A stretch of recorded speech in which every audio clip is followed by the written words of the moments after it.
1925 was the greatest year in literary modernism. That's what a British newspaper said a few years ago. And there were some celebrated books published in 1925. Kafka's The Trial, Virginia Woolf's Mrs. Dalloway, T.S. Eliot's The Hollow Men.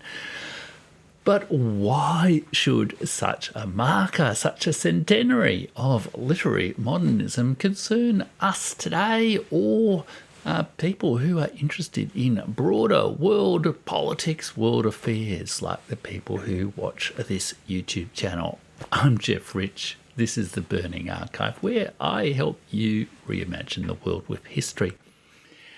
And I'd say the brief answer to my question is that I have often talked on this channel about Xi Jinping's comment a couple of years ago that we are going through the greatest changes in 100 years at the moment, and that it is changing the relationship between, I guess, the West and the rest of the world. And culture, I say, is upstream of geopolitics.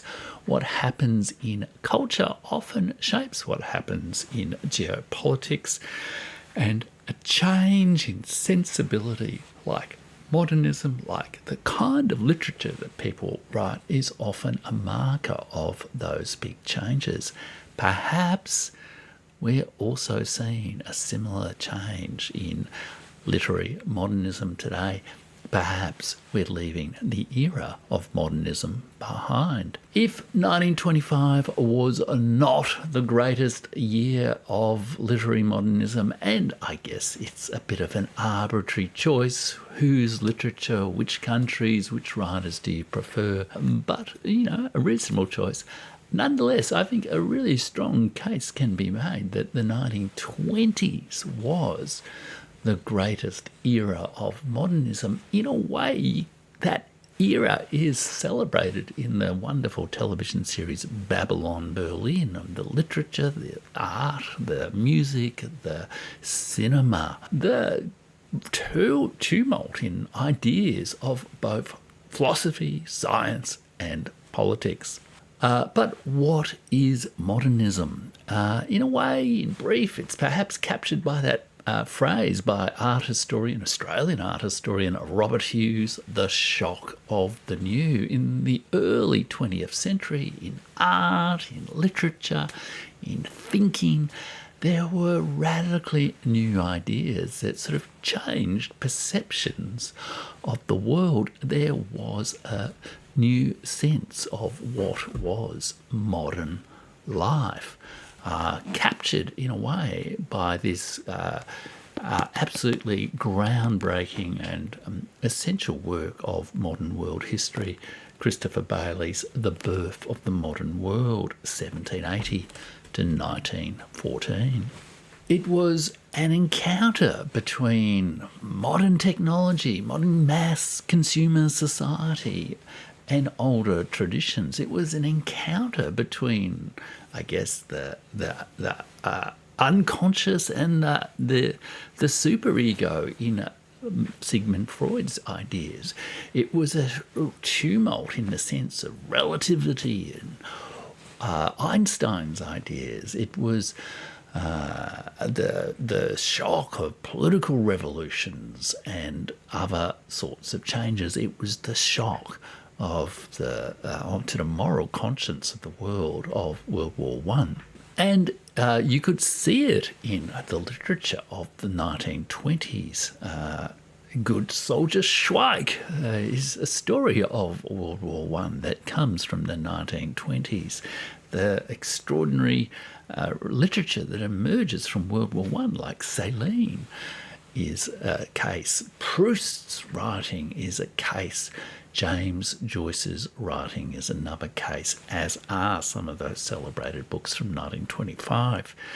But it was more than just literature. It was a change in sensibility. Virginia Woolf, the author of Mrs. Dalloway from 1925, recognised as one of the great books of that year, She wrote a couple of years before that human character changed in 1910. It was something more than just high art. It was something about the way people lived.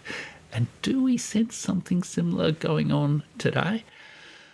That's a question for you. Let me know in the comments.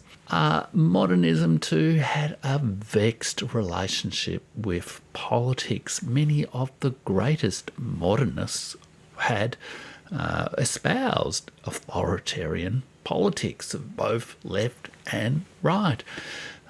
Ezra Pound, famously, the great modernist poet, was a propagandist for the Italian fascist government during World War II.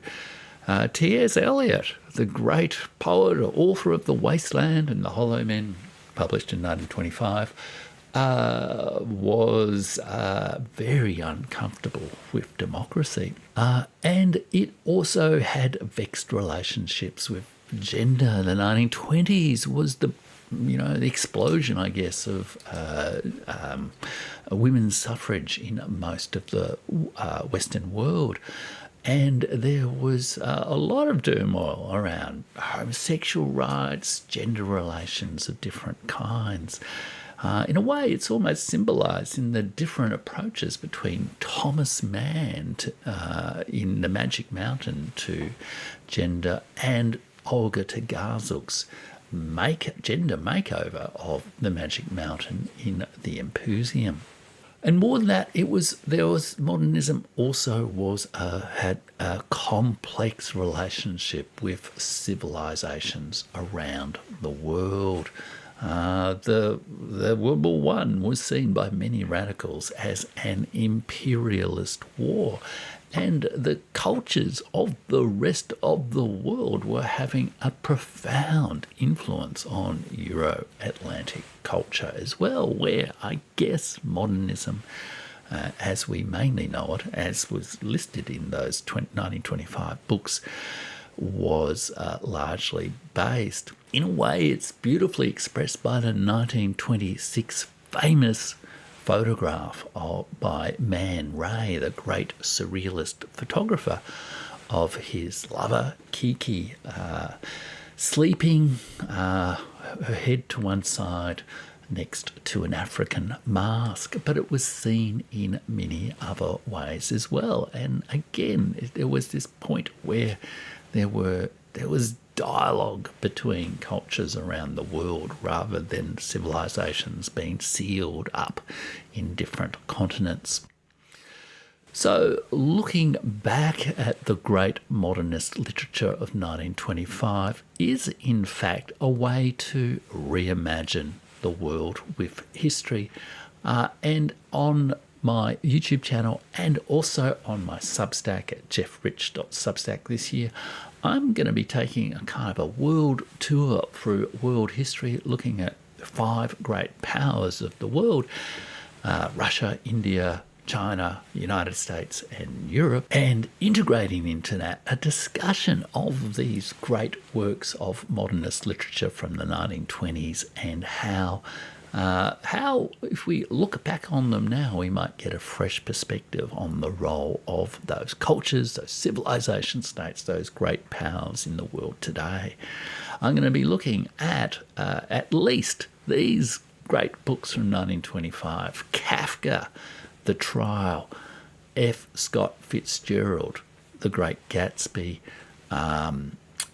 Mikhail Bulgakov, The White Guard, also published in 1925, a very timely book to review because it actually looks at the chaotic events in Ukraine after World War I, Virginia Woolf, Mrs. Dalloway, and an Australian fiction by Henry Handel Richardson. Now, another man? No, Henry Handel Richardson was actually a woman. Her Fortunes of Richard Marnie, one of the key volumes of that, was actually published in 1925. So that's 5 of those books that I'll be looking at. But it doesn't entirely capture the whole world. So I'm really keen, because no list of best literature is perfect, I'm really interested in what your views might be about some of the books that you'd like me to talk about here on the channel and on my Substack at jeffrich.substack.com.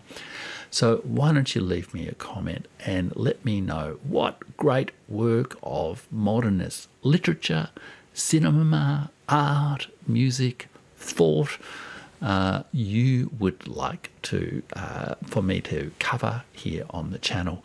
Leave me a comment below and I'll take it up on the Substack and YouTube during the year. Thanks for watching.